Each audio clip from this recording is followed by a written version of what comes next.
weeks ago, my brother Garrick and I were talking about who was going to be doing Eulogy. We both agreed that he would have to do it because I am famously weepy at both funerals and weddings. So we agreed, we would both write our parts, he would match it all together, he would come up and read it. And when I went down to write my part, a poem came out, which is weird, I've never written a poem in my life.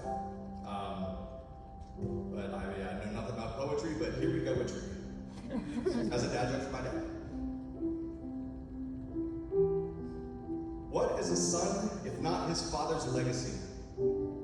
He was heaven sent and then he sent for me. I am a seed in a garden he no longer gets to see. At 18, he bravely joined the Navy and did whatever it took to provide a life for himself and his beautiful soon-to-be wife, the love of his life. But it all went wrong, y'all. Dad got called to Vietnam.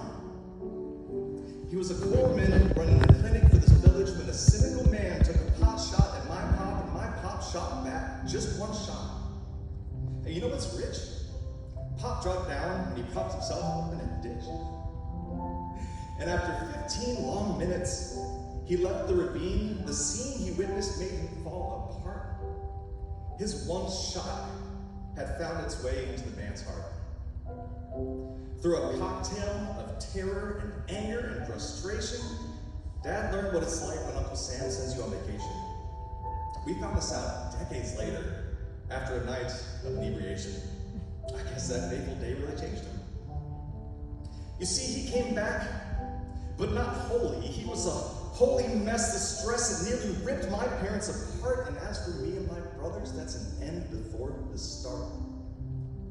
But through love, they endured and ensured that through cross-country moves, they paid dues and earned a smooth transition. Their final mission brought our family to the land of the sun, to Florida, my home, where Dad retired a little before 91.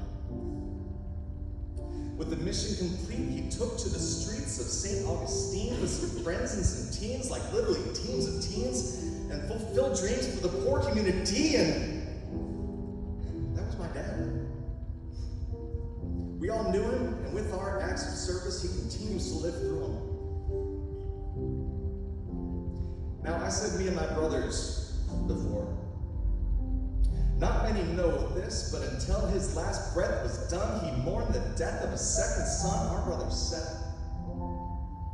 This takes a toll on the soul of a man who once held his son and had to let go, but from within this he drew inspiration to keep helping others who could barely afford rent and forget about a vacation. He left within me a sense of empathy and the desire to provide my time and service to others, just like my brother, a man I've always admired. So now with Mom gone and Dad gone, we move on and continue to give a hand up or a hand out, whatever to help a man out. My father's legacy played out. Service was Dad's purpose. And if good deeds could build a service, then the whole earth would be solid from birth, because he believed that service was worth it and inaction worthless. Our father might have died poor, but he lived a rich life, and he always provided for his kids and his wife. So Dad, I know you're looking down on us, but don't frown or let the crown weigh down your head 1 single ounce for us.